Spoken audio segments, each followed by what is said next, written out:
Hello viewers, আসসালামু আলাইকুম। কেমন আছেন আপনারা সবাই? আশা করি আল্লাহর অশেষ রহমতে যে যেখানে বসে আমার এই ভিডিওটি দেখছেন সবাই অনেক অনেক বেশি ভালো আছেন। আমি আলহামদুলিল্লাহ ভালো আছি। আজকে আবারও চলে আসলাম নতুন আরও একটি ভিডিও আপনাদের সাথে শেয়ার করার জন্য।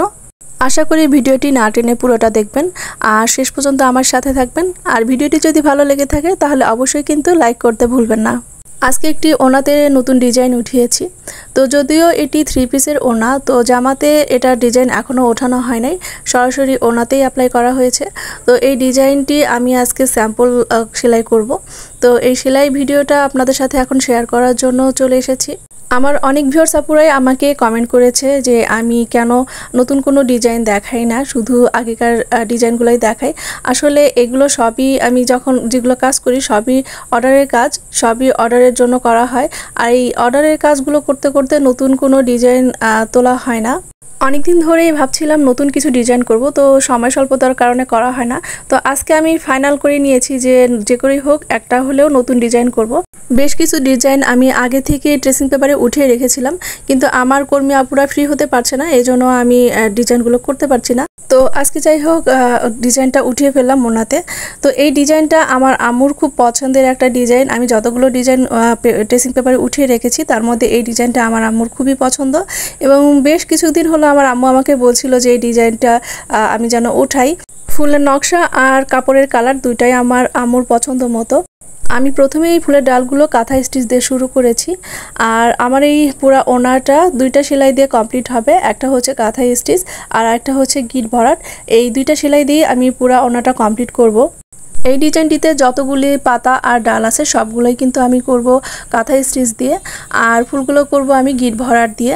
পাতাগুলো আমি কাঁথা স্টিচ দিয়ে ভরাট করব। তবে এখন যে ডালটা আমি করছি এটা কিন্তু আমি ভরাট করব না, এটা আমি জাস্ট 2 লেয়ার করে কাঁথা স্টিচ দিব। কাঁথা স্টিচটা কিন্তু অনেক সহজ একটি সেলাই, যেটা সবাই কম বেশি পারে। আশা করি আমার ভিউয়ার্স আপুরাও এটা খুব সহজেই পারবেন। তবে কাঁথা স্টিচটা কিন্তু দেখতে যতটা সহজ মনে হয়, করতে কিন্তু এতটা সহজ না, কিছুটা হলেও কঠিন আছে। যদিও আমি এই বিষয়টা আগে বুঝতাম না, আমি এখন বুঝতে পারছি। কারণ আমি আমার কিছু শিক্ষার্থী আপুরা আছে যারা আমার কাছে কাজ শিখতে আসে, ওদের বাসা আমাদের এলাকাতেই। তো ওরা আমার কাজ দেখে খুবই উৎসাহিত হয়েছে এবং ওদের খুব ইচ্ছা হয়েছে যে ওরাও আমার সাথে কাজ করবে, কিন্তু ওরা আসলে কাজ একদমই পারে না। তো যেহেতু ওদের খুবই ইচ্ছা কাজ করবে, তাই আমি ওদের কাজগুলো শিখিয়ে দিচ্ছি। তো এদের কাজ শেখা দেখে আমার আসলে খুবই ভালো লাগছে। আমি আসলে বুঝতে পারি নাই যে এরাও এতটা আগ্রহ প্রকাশ করবে আমার কাজ করা দেখে। তো এরা যে আমার কাজ করা দেখে কাজের প্রতি এতটা উৎসাহিত হচ্ছে বা এরাও কিছু করতে চাচ্ছে, এটা আসলে আমার কাছে খুবই বড় একটি পাওয়া। কারণ আমার মাধ্যমে যদি এরা কিছু শিখতে পারে বা এদের একটা কর্মসংস্থানের ব্যবস্থা হয়, তাহলে এর থেকে বড় গর্বের আর কোনো কিছু হতে পারে না। শুধুমাত্র যে ছোট ছোট শিক্ষার্থী আপুরা আসছে তা কিন্তু না, অনেক গৃহিণী আপু ভাবিরাও কিন্তু আসছে আমার কাছে কাজ শিখতে। তো এনাদের আমি কাজ শেখাতে গিয়ে একটা জিনিস রিয়ালাইজ করতে পেরেছি যে কাঁথা স্টিচ সেলাইটা আসলেও অনেকটা কঠিন। কারণ এদের আমি কাজ শেখাতে গিয়ে যখন আমি অন্যান্য সেলাইগুলো শেখাচ্ছি ওইটা যতটা সহজে এরা করতে পারছে, কাঁথা স্টিচটা কিন্তু অত সহজে পারফেক্টভাবে করতে পারছে না। শুধু যে এদের ক্ষেত্রে হচ্ছে তা কিন্তু না, আমার যারা কর্মী আপুরা আছে তাদের মধ্যেও কিন্তু অনেকে আছে যারা কাঁথা স্টিচটা পারফেক্টভাবে করতে পারে না। কাঁথা স্টিচটা নাকি তাদের কাছে অনেক বেশি কঠিন মনে হয়। যদিও আমার সমস্ত কর্মী আপুদের কাজ মাশাআল্লাহ অনেক সুন্দর, তারা অনেকটা সুন্দর করে কাজগুলো করে। যদিও প্রথমের দিকে একটু প্রবলেম হচ্ছিল, কিন্তু এখন আর কোনো প্রবলেম হয় না, সবাই অনেক সুন্দর করে কাজ করে। তো এখানে আমি এই পাতাটা যেভাবে ভরাট করেছি পুরো পাতাগুলো কিন্তু এভাবেই ভরাট করা হবে।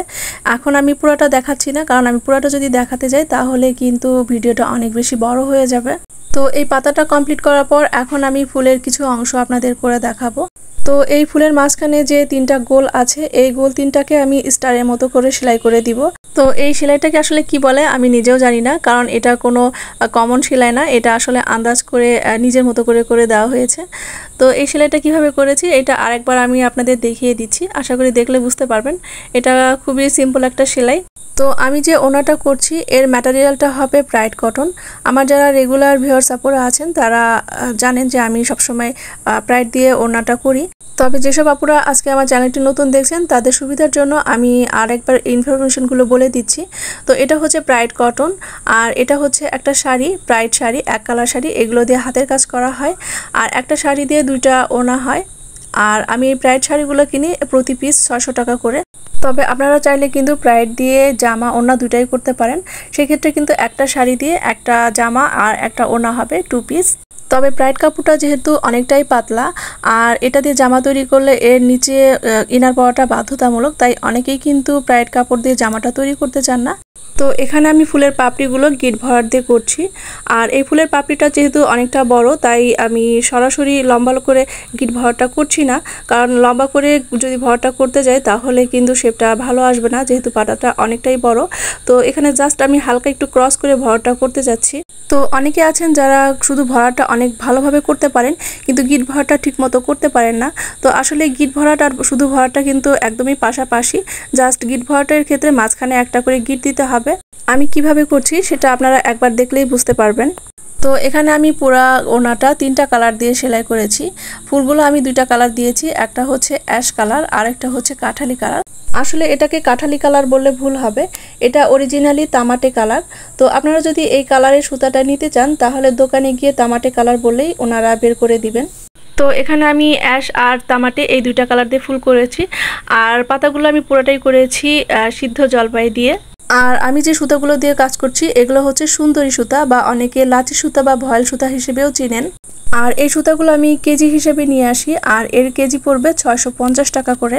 যেসব দোকানগুলোতে লেস সুতা বিক্রি করে সেই দোকানগুলোতে গেলে কিন্তু আপনারা খুব সহজেই এই সুতাগুলো পেয়ে যাবেন। তো এই ছিল আমার আজকের ভিডিও। তো আমার আজকের ভিডিওটি আপনাদের কেমন লাগলো অবশ্যই কিন্তু কমেন্ট করে লিখে জানাতে ভুলবেন না। আর আমার এই ভিডিওটি ভালো লেগে থাকলে প্লিজ আমার ভিডিওটিতে একটি লাইক দিয়ে দিবেন। আর যারা আজকে আমার চ্যানেলটি নতুন দেখছেন তাদের অনুরোধ করছি আমার চ্যানেলটি সাবস্ক্রাইব করে আমার পাশে থাকার জন্য। আর পাশে থাকা বেল আইকনটি অবশ্যই ক্লিক করবেন যাতে পরবর্তী ভিডিওর নোটিফিকেশন সবার আগে আপনি আপনার স্ক্রিনে পেয়ে যান। তো আজ এই পর্যন্তই। পরবর্তী ভিডিও দেখার আমন্ত্রণ জানিয়ে এখানেই বিদায় নিচ্ছি। সবাই অনেক অনেক বেশি ভালো থাকবেন। আল্লাহ হাফেজ। আসসালামু আলাইকুম।